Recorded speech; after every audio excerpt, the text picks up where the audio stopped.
make myself backup plans if needed, because there's a few things that can definitely go wrong on this run compared to playing it the world record way with the emulator on modern computers. So Yeah.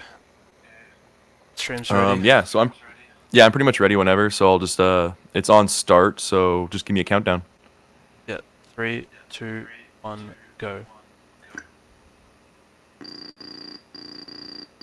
So I'm gonna let a bit of the cutscene play here, just so you guys can get somewhat of idea what the game is somewhat about, and hear the PC speaker.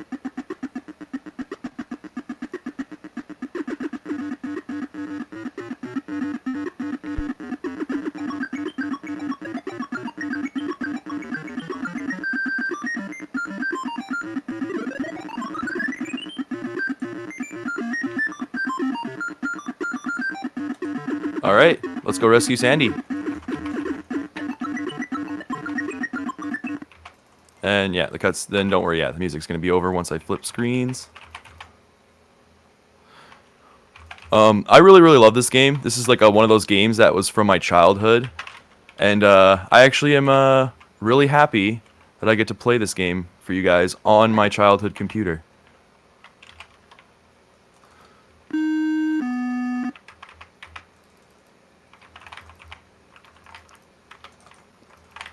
So, one of the main differences is actually going to be coming up right away that I had to figure out last night, and that is this door is closed. So, in the game, there's a DRM where you need to do something with this panel and open it. So, you can pretty much just do this at any time.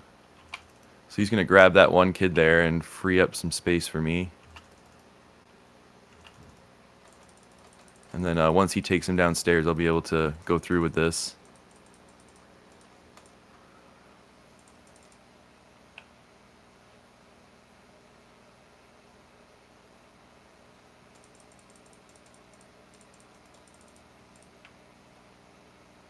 And yeah, he's going to take him down to the dungeon now.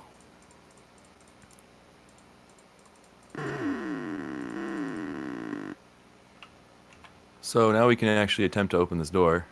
He's going to make me put in the code. I can just input whatever the hell I want, and it's just going to open. Because, just the way it is. This is like a somewhat cracked version of the game.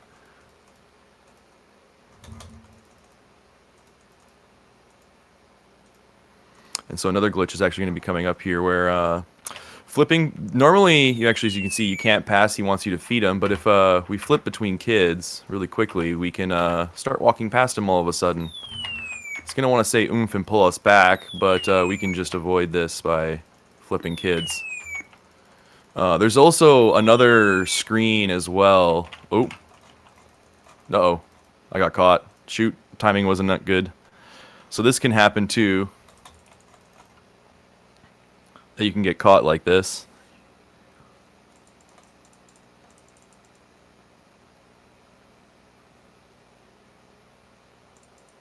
Of course, this was kind of what can make the game, playing this game casually, a pain, or even for a marathon, because normally that would pretty much institute a reset. But I can't do that, so we're just going to press on. Since I'm down here already, I can pick up the silver key ahead of time. So you can kind of route around the fact that you get pulled down anyway and grab some stuff on the way, which makes the game interesting. So I'm going to head back upstairs and try again.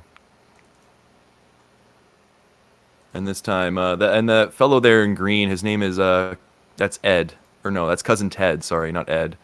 Ed is the one who's the evil mad scientist. Ah, shoot. I forgot. Yeah, if you get caught up there and this happens, it's actually kind of like a soft lock. Shoot. So that actually might constitute a reset right off the bat. So let's just quickly do that. Luckily I didn't get too far into the game. Completely forgot about that soft lock. That's one of the points where I should have made a save state that I forgot about. That's my bad. But like I said, this is like pretty wildly different compared to what I normally do. But I really wanted to do this on an old school computer anyway.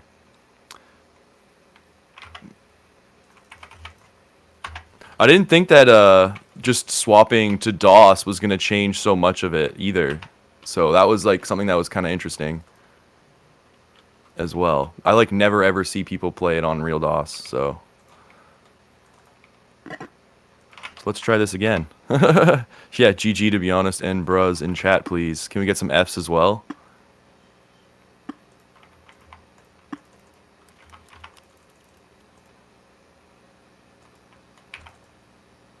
So let's just go straight to this door again. Well, then open it.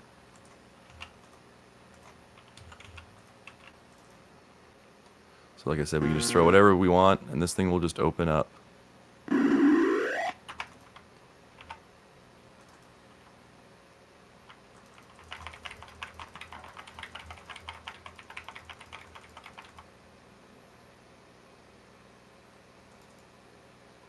Yeah, like I'm not sure because like it changes so much about the game. I'm considering oh right, yeah. So you can only have one of them up there at the time, but then if you get caught up there and pulled back down, you can't go back up because it thinks you're up there.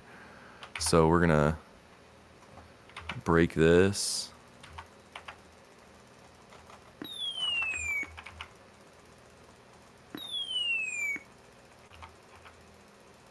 I don't think it necessarily delegitimizes the NU runs because they're categorized as such. So it doesn't really bother me that they're there because it's like made apparent that that is what we're using. So I just feel like the real DOS category could have a lot of merit to it and needs to be played. So that's kind of fun. Give something new. But the other thing too is that you have to have this older hardware just to kind of be able to do it.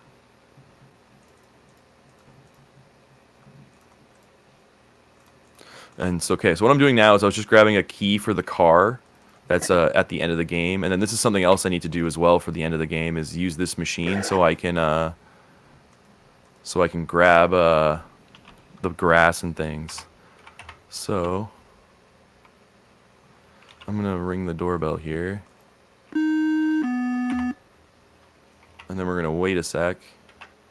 Because if I were to go outside right now, Cousin Ted will be in that hallway and chase me down. So I'm going to wait like a good little minute here.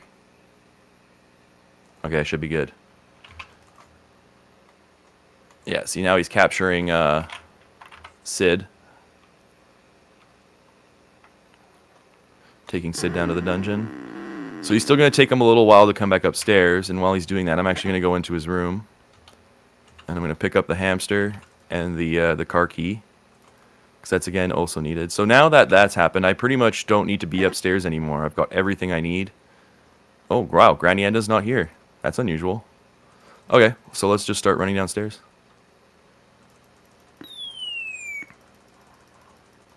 Since the game's pretty much just going to reject me anyway.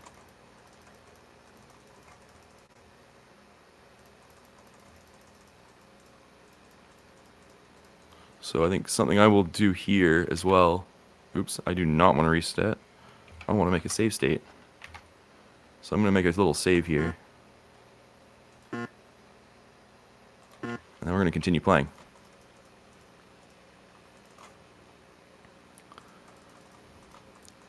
So, now that I've pretty much got a couple items here, there's a few more things that I need.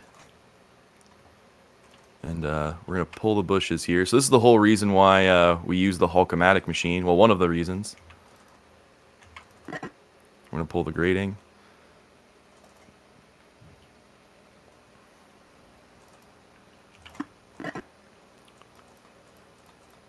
And here's one of the glitches as well. We're going to try and run away from... Or, sorry, not a glitch. But in the NES version, we can glitch this. Oh, shoot. I got caught.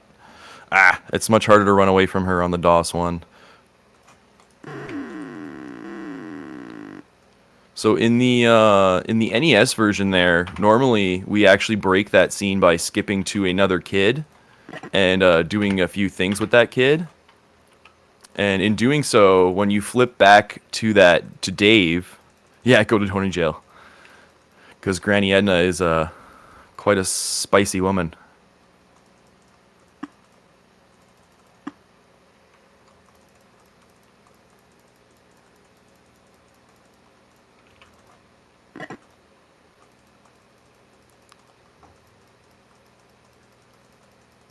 I mean, even in the game, it's quite implied that she's quite a spicy woman.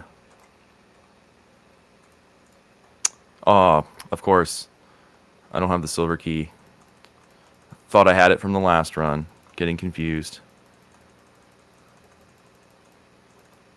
It was in that dark area downstairs. Well, luckily I was like pretty over my estimate for my last run anyway, so I gotta pull in Michael. Something else that's really cool about the NES version of this game, and why I feel like it's kind of the superior version, even though it's got some censorship in it, is the fact that it has music. The music for all of the characters is different, so every time you swap characters, it gives you different music. And Dave's music is pretty good, but Michael's music is like really good. Michael has the best music in the game.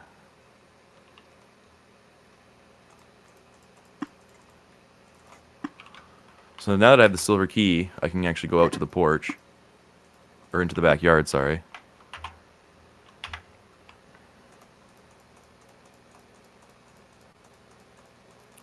Yeah, I don't know who spilled ketchup all over the fridge. And the, like, everything. And by the way, there is a donation incentive. In this game, that hamster I picked up, you can microwave it. So if you want to see what happens to the microwaved hamster, throw in a $10 dono.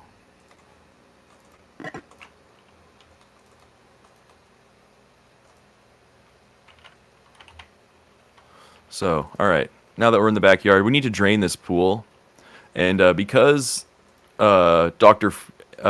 Fred is a mad scientist, he's got a nuclear reactor inside the pool being cooled. The tubes for it are, or the rods, yeah, right there, are being cooled by the pool.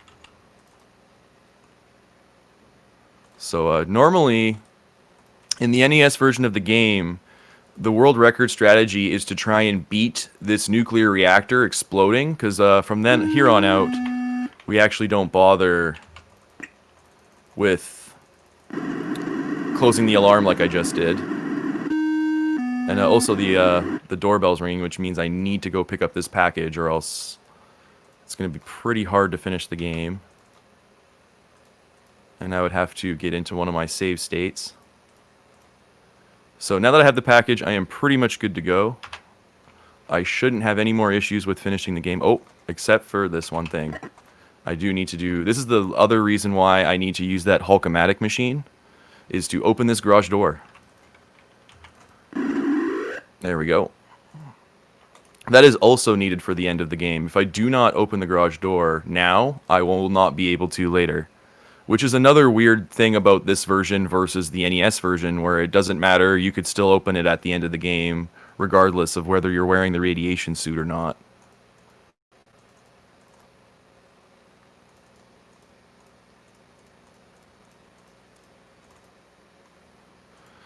And so now that I pretty much have everything that I need... Oh, I gotta go open the door for Michael because it's locked. But you can open it from the inside, of course. There we go, Michael. Put Dave by the door here.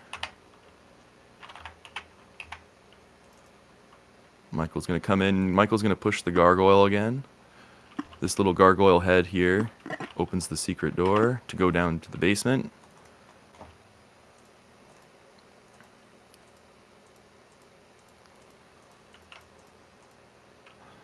And then we're going to use good old Sid, the secret brick.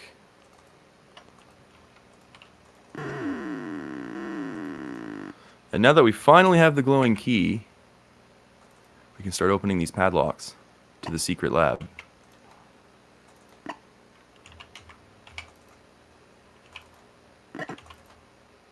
And just like the NES version, you just set it to whatever you want. And then the door just magically opens. So, inside that room that I was just in for the lab, there is a the purple tentacle is in there. If you've ever played Day of the Tentacle, you know Purple Tentacle very well. So Purple Tentacle will actually capture me if I run too close, because he doesn't want me going near the meteor, because he's controlled by the meteor. So what I need to do is actually break the cutscene, or break his capture with a cutscene. The cutscenes in this game and the kid menu, or swapping kids, is really, really OP and tends to break a lot of things.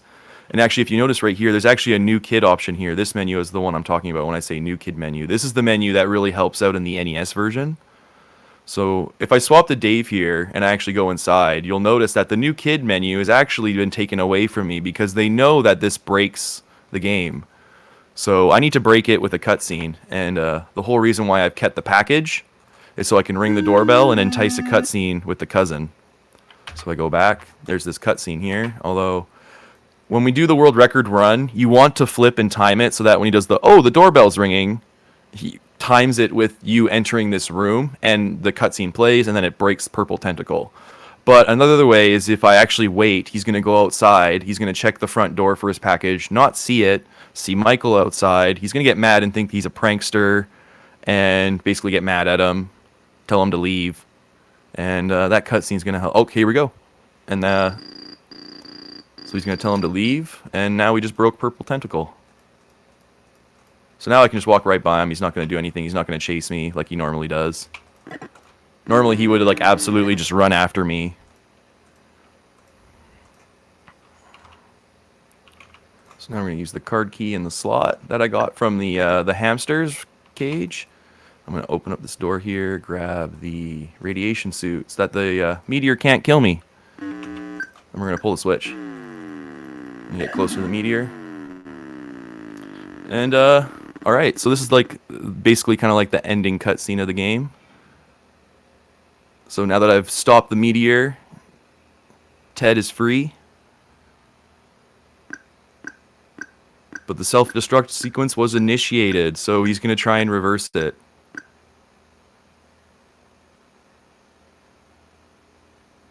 But he can't. The meteor must have control, so gotta try and get out of here. And unfortunately you saw Sandy there with strapped to the chair, about to get her brain sucked out. Poor Sandy. Dave doesn't even go to her, he just like runs straight in. So the meteor can't do anything to me right now, since I have the radiation suit. And to get rid of the meteor, conveniently enough, they have this really, really cool car. And time's actually just about to be coming up here in actually just a moment here, as soon as I do this. Oop.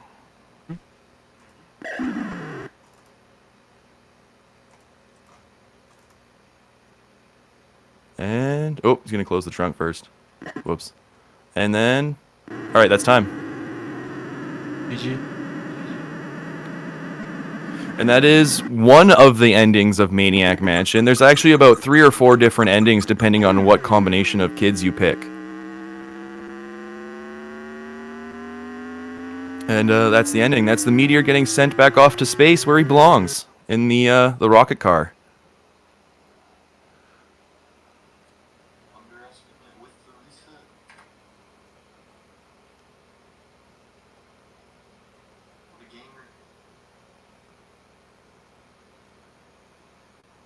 And then again, I'm going to wait here because, of course, they want cash for their troubles. And he tells them to stop being a tuna head. And there you go. You got the wonderful music of the my PC speaker on this 486 DOS machine. Thanks for all for hanging out. That was I was going to call it the breaking and entering block, since it was a bunch of going into people's houses and running around.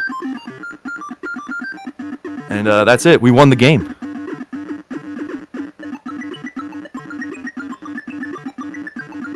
Alright. GG. Thank you very much. Even though I screwed up there, had to do a reset. But like I said, this is quite a bit different from the other one. It was quite interesting. I definitely want to do some more runs of this.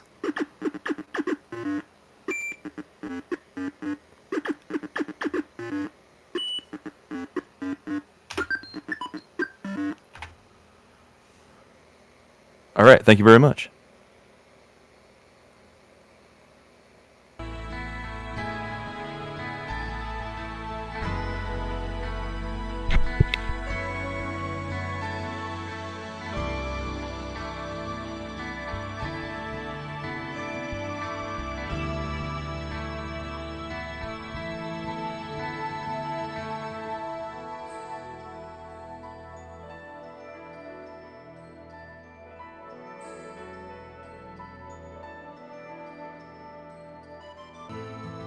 What was my time for Murder House, by the way?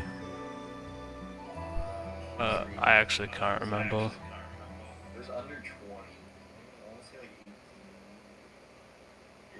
Okay, not bad.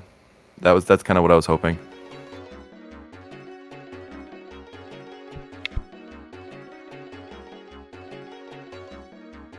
I'm also really happy the bunny didn't spawn at all. That was good.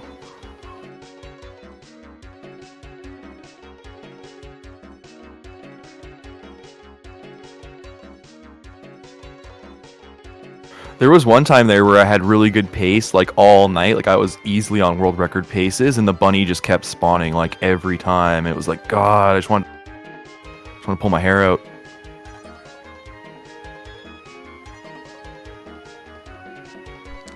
Be right back.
It is indeed your turn.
Yo, Yo, what's up? hide. Yeah, I bet.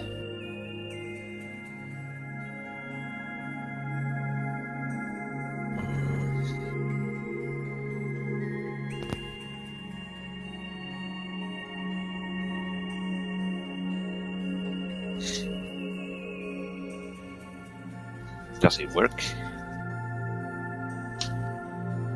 Yep. Cool. A little laggy. Oh wait, no, it's not. It's a little laggy when you first started.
Hey, thanks, man.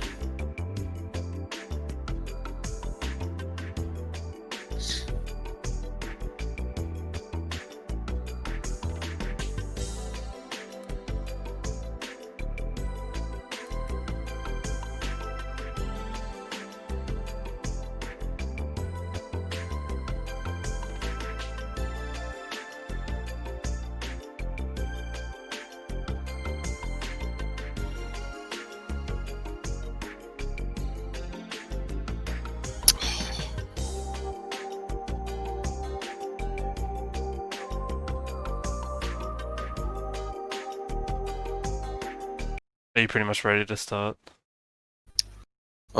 Yeah.